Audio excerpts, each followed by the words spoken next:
It's the dictionary. It's the dictionary. It's the dictionary. It's the dictionary. Dictionary. It's the dictionary. It's the dictionary. Hello, word nerds. Welcome to the dictionary. My name is Spencer. Yes, it is, and your name probably isn't Spencer. I am recording this on February 21st, 7 a.m. It's almost Twin Peaks Day.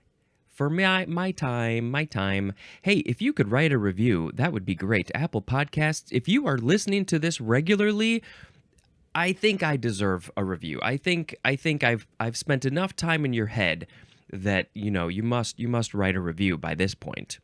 If you want to talk to me in any way, email is dictionarypod@gmail.com. You can email me a very short theme song that you want to write for this show, and I will put it in this show. And if, I made a mistake, if I asked you a question, I said, give me your thoughts on this thing, go ahead and email me.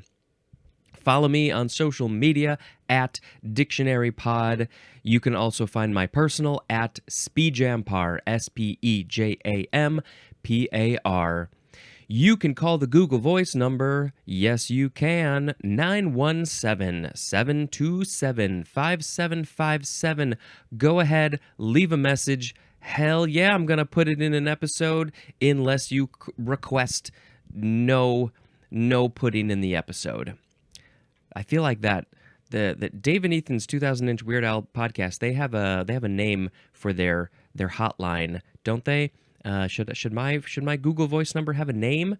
Give me a suggestion for what that name should be called. The Dictionary Hotline? That's pretty lame. You can come up with something better.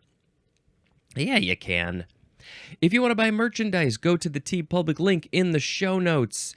If you want to follow Jonah's music, Tom's music, they're the two that did the theme songs for me. Check out their music. Their information is in the show notes for each time that their song is on an episode. Yeah, you get it.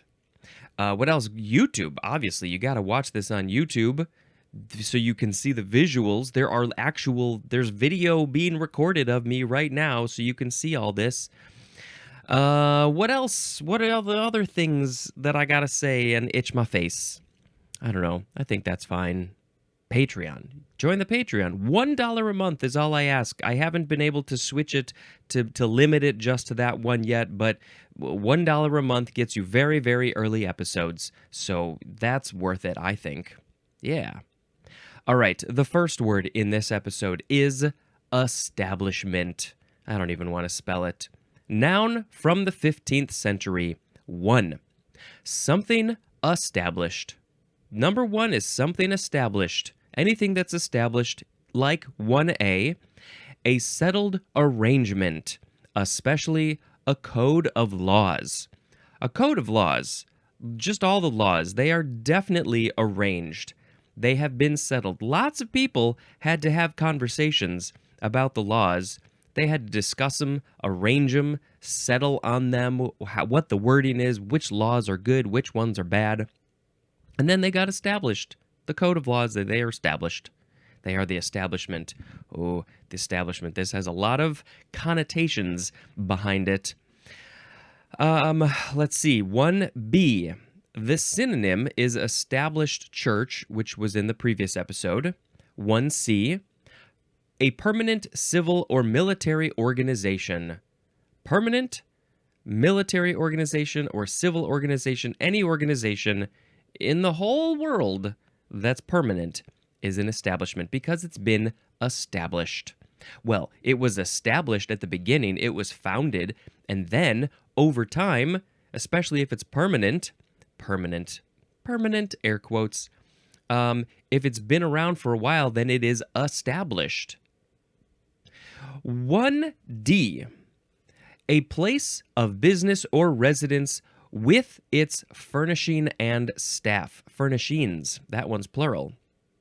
A place of business or residence. So if you are living in a big old building that has staff, well, maybe it's like a big old high-rise in New York, and it's got a door people and people who have to clean up and all those things.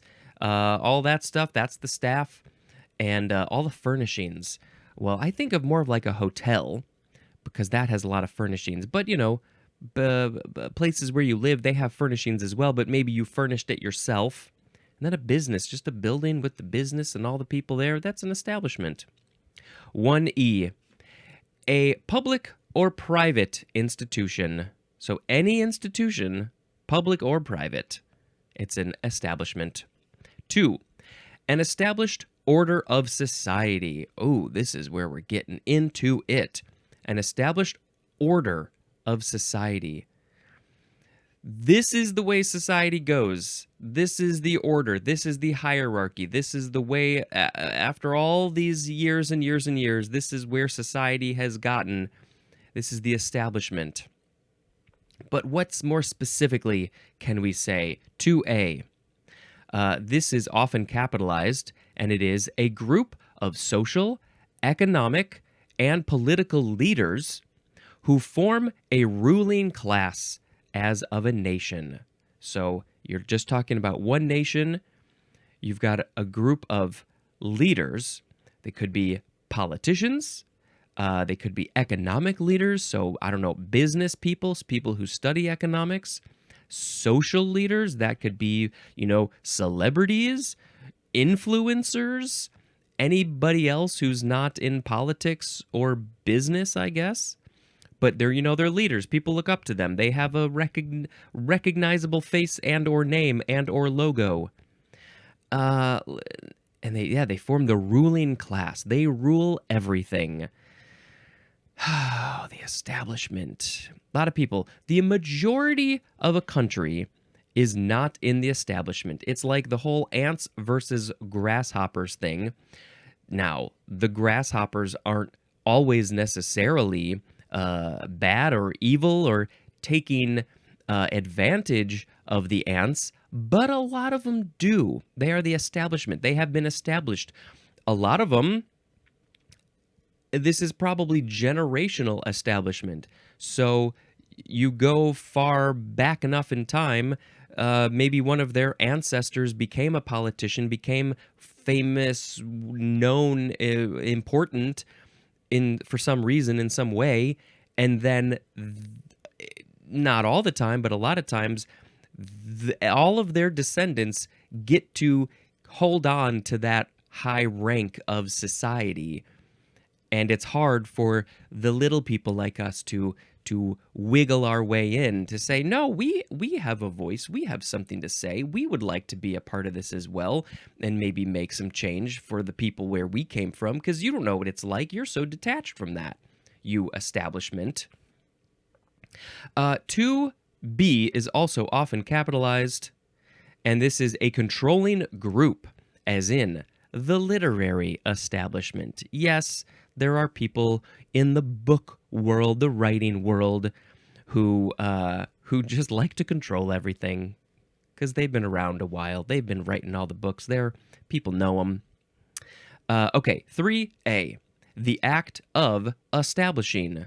Let's go. We need to establish something, so let's do an establishment. Let's eat a mint, establish it into our bellies, make us feel all minty fresh, and then we will be ready to go establishing things. 3B, this is the state of being established. It is the act of establishing, the state of being established. My podcast isn't permanent. It's not done. It could fall apart at any time, but for now, it's an establishment. Let's see. My video Bulbous Bouffant has been on YouTube since the early days of YouTube, and there have been a few comments that people are like, "Oh, this is so OG YouTube. This is from the early days. This is, and I'm like, "Man, I didn't even think about that." It's for some people, this is like OG YouTube, this video, which is pretty cool. And so I think that's kind of an establishment. Yeah. My sound effect today is going to be ho ho. The next word is establishmentarian. Let's count the syllables. 1, 2, 3, 4, 5, 6, 7. Establishmentarian. You can pronounce it a couple of ways. No, it's just so many letters, it just looks like establishmentarian, establishmentarian, adjective from 1847 of, relating to, or favoring the social or political establishment. This is for the establishment. This is a thing that it's good for the social important people, the political important people. So it's establishmentarian. It's related to them, about them, for them. This is all for you. Establishmentarian is also a noun, and this is the fun one, establishmentarianism. That is a noun. And of course, I've mentioned this before. I don't think it was in the book. I can't remember. When I was a kid, all the other kids were like, the longest word in the English language is anti-establishmentarianism. And, maybe not technically the longest, but, there's a lot of scientific words that are longer. But this is a pretty normal word that just happens to be very long. So if you are practicing anti-establishmentarianism, then you are against things for the the social establishment. You are one of the ants. You are part of the 99%. You are a normal human being. Ho. Next is estaminet. Estaminet. Now, is that it looks like those first three syllables, none of them get emphasized more than the others. Estaminet. It is spelled Estaminet. Don't forget about the T. Noun from 1814. This is a small cafe. That's all it is. It's a small cafe. It's French. There's no extra information. It's a 200-year-old word, at least in English. It's just a little cafe. France, Paris especially, I'm sure, is full of these estaminets. And so if you go to France, you go to Paris, you go to a tiny little cafe, they have maybe like 2 tables out in front, and you say, I'm just gonna pop into this estaminet for a little bit. I'm gonna have myself an espresso in a tiny, tiny little cup, have a cigarette, and just hang out for 5 hours, and I'm gonna read my book. Estaminet. Ho. Next is estancia. Estancia, or is it estancia? I think it's estancia. Yeah. Estancia. Estancia. Estancia. Noun from 1704. A South American cattle ranch or stock farm. A cattle ranch or a stock farm is an estancia. And yes, this is a Spanish word, which means stay or room, or it's at least from Spanish. I don't know if it's exactly the same word. There's more at the word stance. Like, I'm standing here. This is my stance. My legs are spread. My fists are on my hips. And stay, room. Why? I mean, I guess the cattle. It's the cattle's room. They're staying there. They're stuck there. They can't leave. Estancia. Ho. Next is estate. First form noun from the 13th century. Number 1, the synonyms are state and condition. Like, what condition are you in? What state or condition is your body in? Is it healthy? Is it sick? What about your mind, your brain, your emotions, your spirit? That's a state. I don't know. That's not really one that I don't use a state for that context. I don't. I never do. Number 2, social standing or rank, especially of a high order. Very important if you're part of the estate. Your social standing or rank. We don't really have words. I mean, I guess we have a few words. They're not official. It's not like the military that has a whole bunch of those ranks and orders. They have a specific order and names and everything. But what about in society? We have celebrity, we have influencer. I'm sure you can't really add politicians in that. Are there other words? I don't know. This is an interesting thought. If you have thoughts on this, what would be? Let's make up a list. Let's make up a list of the order of the names, and that they would go in order just for society, just words for people in society. I don't know what those would be. I want to hear your thoughts. Number 3 for estate is a social or political class, specifically one of the great classes formerly vested with distinct political powers. The examples of these great classes, great, I have to put in air quotes. They're not great. It's not in air quotes here or written quotes. The nobility, the clergy, and the commons. And this feels very, very British to me. We don't really have the commons. I don't know. It's a different thing in America than it is in England, Scotland, Wales, Ireland, all those places, the Commonwealth places. Especially because they have so much longer of a history. So yeah, the great classes. Would you call them great? I don't know. The formerly vested with distinct political powers. Yeah, they got political powers. They are. So you call them the estate? Yes, the estate. Social and political class. That's what they are. We've been talking a lot about that today. 4A, the degree, quality, nature, and extent of one's interest in land or other property.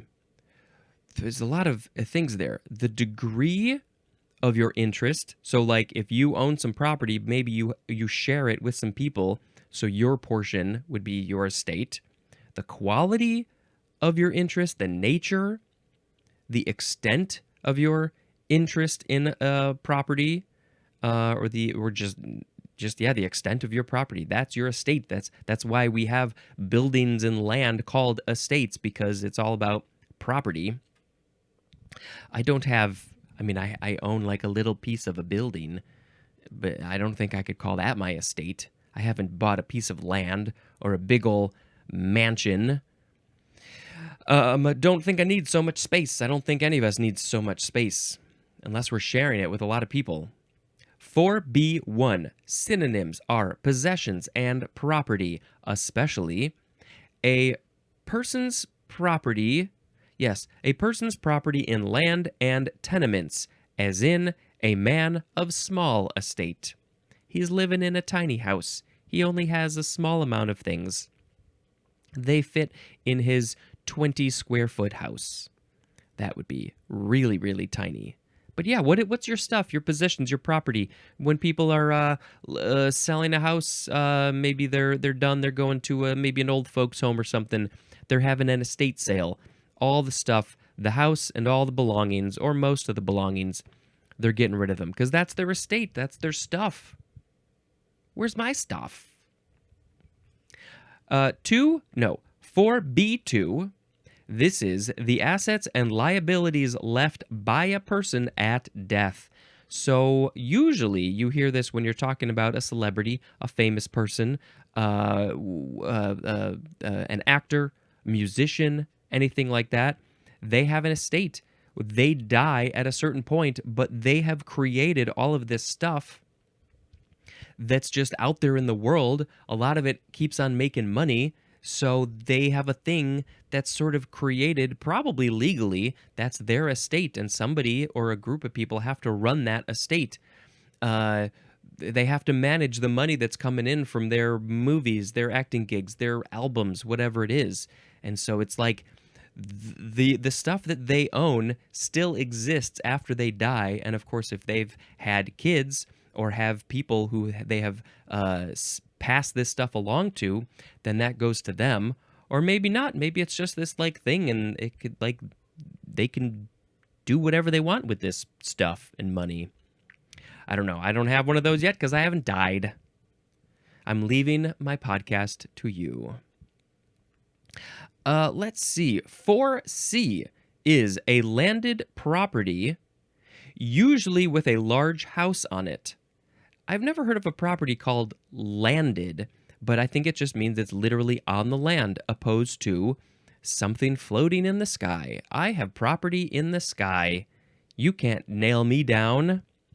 A landed property, usually with a large house on it. That's what you imagine, like big old pillars. on that estate, and it comes with a lot of meaning, a lot of connotations behind that. Maybe it's on a plantation, not what I like to think of. For D, this is British, and the synonym is the number 4 definition for the word protect. Protect, estate. I'm confused by you, British people. Number 5 is also British. The synonym is station wagon. A station wagon is an estate. Why? Because you can put all your stuff in there, all your property, your possessions. Interesting. Number 6. Oh, yes, here we go. The synonyms are farm and plantation. And then also a vineyard. That's another synonym, a vineyard. Yeah, you hear about vineyards being called estates all the time. We're going to go to the estate and have a glass of wine. Okay, there's not much for the etymology, so we have to go. The second form of estate is an adjective from 1978. Estate is from 1978. Previously owned by another, and usually of high quality, as in estate jewelry. You are describing this thing as coming from somebody else's estate. That's what it is. It was somebody else's possession, and now it is your possession. So now it can be part of your estate, and you can sell it off, give it off to whoever you want when you have the long nap. Estate jewelry. I probably had heard that, but it was like, what does that mean? Now I know. Estate agent, 2 words, noun from 1856. This is British, and it is a real estate broker or manager, because they have to do all of the legal things that we regular people don't know how to do. They got to do that stuff for your estate, for your real estate. Why do we call it real estate? It's not like there's fake estate. It's real. Realtors. What's the real? What's the real meaning in real estate agent? Real estate, your estate that's real. You own it because it's real, but you don't because you've got a mortgage probably. Ooh, I never thought about that. Okay, why is that British? A real estate broker or manager is an estate agent. Do we not have estate agent in the States? In these estates? Estate bottled. 2 words with a hyphen. Adjective from 1940. This is talking about a wine. That was my guess, but I wasn't sure. It makes sense, though. This is entirely produced and bottled by a single winery. Entirely produced and bottled. So this one, a lot of times, wineries, they will buy the grapes from other places, other vineyards. They won't grow the grapes on their property, on their estate. So they get it from somewhere else. But it sounds like estate bottled means they've grown it on this estate, they've processed it, they've put it into those big barrels, they've smushed it beforehand, and they do all the creation at the estate, at that location. So it's estate bottled. A lot of people are probably kind of picky about that. I only drink estate bottled wine, and I go, Estate car, 2 words, noun from 1948. British again, and the synonym is station wagon, a state car. Yeah, I guess all the station wagons in the Britain land are estate cars. Just because you put all your estate in there. Estate tax, 2 words, noun from 1928. A tax in the form, we just have one definition, a tax in the form of a percentage of the taxable estate that is imposed on a property owner's right to transfer the property. Oh boy, I need to read this again. Too many words to say it all correct. A tax in the form of a percentage of the taxable estate that is imposed on a property owner's right to transfer the property to others after his or her death. And they could just say after their death. Compare to the number 1 definition for inheritance tax. So I'm sure it's not complicated, but there were so many words I wasn't able to pay attention while I was reading. Tax in the form of a percentage of the taxable estate. So you got the estate, and part of it is taxable. Some portion of it is taxable. You have to pay taxes on it when it's sold, I guess, to the government. And it's a portion of that taxable estate that is imposed on a property owner's right to transfer the property to others.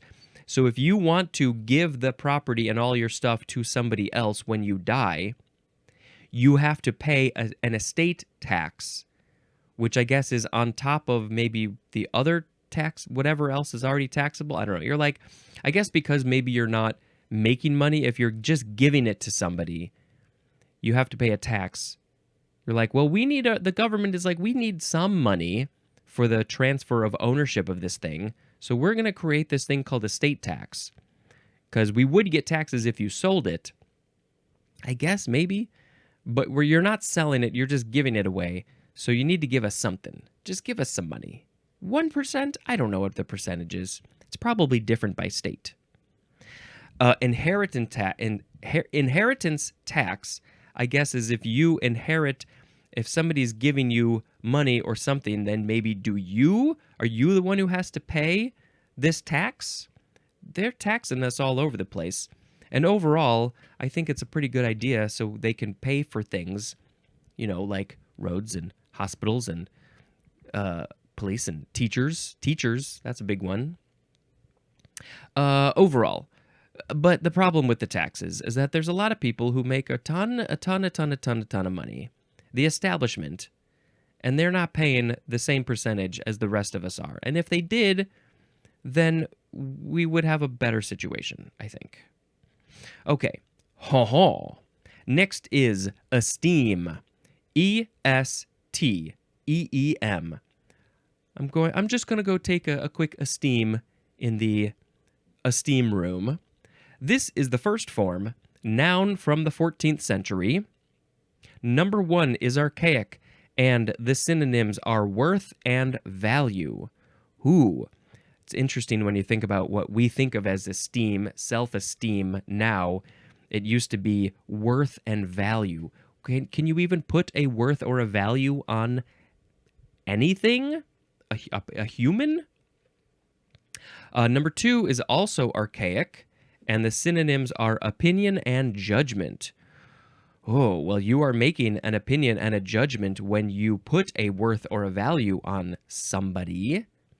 Number 3, the regard in which one is held, especially high regard.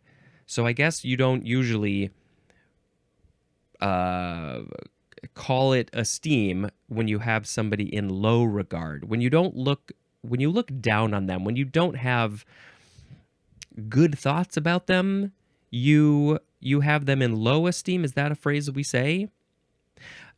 We have an example. The esteem we all feel for her. High regard. We feel very strongly about her. She is important. We put her on a pedestal. Why is she important? I don't know. That's just what the book said. I don't know what the book feels. All the people who wrote the book, they have high esteem for her. She's very important to them. She's probably very nice and loving and gives them a $5 check on their birthday. The regard in which one is held. Yeah, this is how we feel about somebody, something. The second form of esteem is a transitive verb from the 15th century. Number 1 is archaic. The synonym is appraise.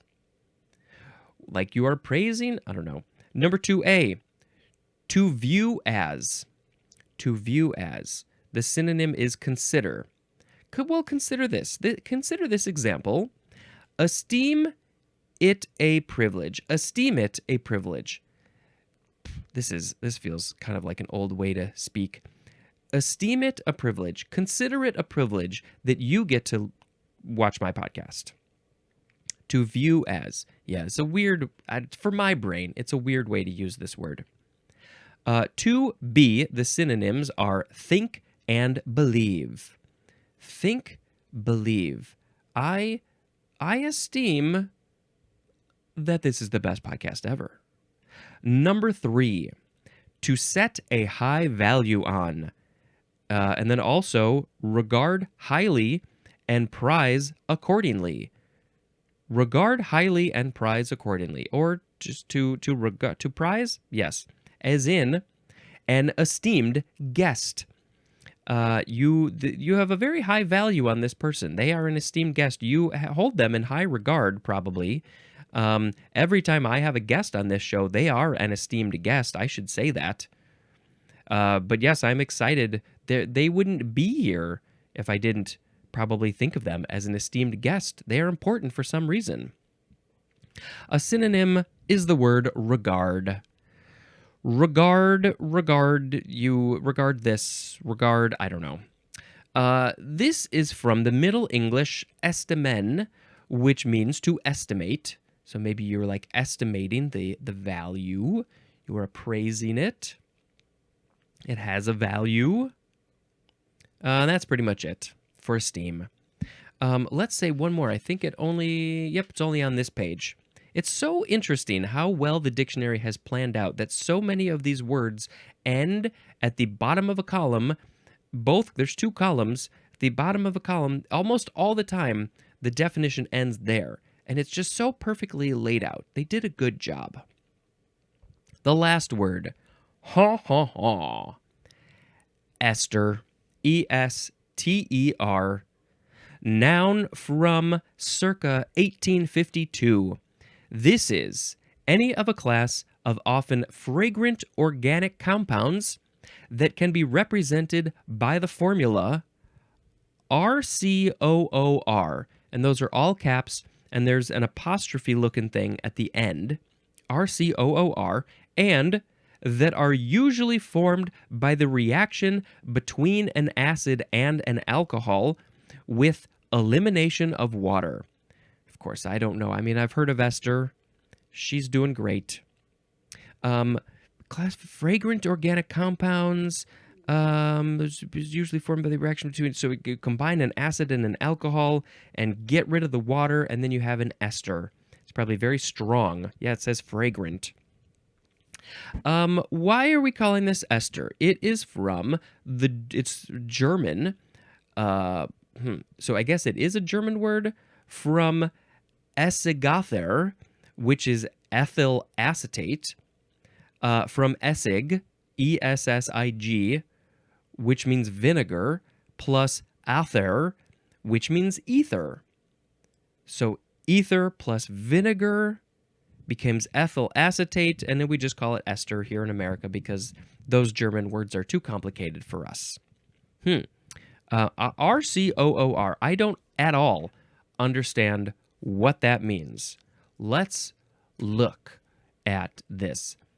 Okay, so carboxylic acid esters, formula RCOOR. The R and the R apostrophe are any, maybe they call that prime, I don't know, are any organic combining groups commonly prepared by reaction, blah, blah, blah. What is RC? So is this literally, is these, yeah, okay, what's the R? What's the R? R. Okay, just one second. R periodic table. What is the R? Is there one that's just R? Rubium. Wait. No, that's RB, RU, RH, RE, RN, RA. None that are just R. That's strange. So what is this? What does this mean? I don't understand any of this. Ah, well. It's an ester. That is it. I need to pick a word of the episode. We had establishment, establishmentarian, estaminet, estancia, estate, estate agent, estate bottled, estate car, estate tax, esteem, and ester.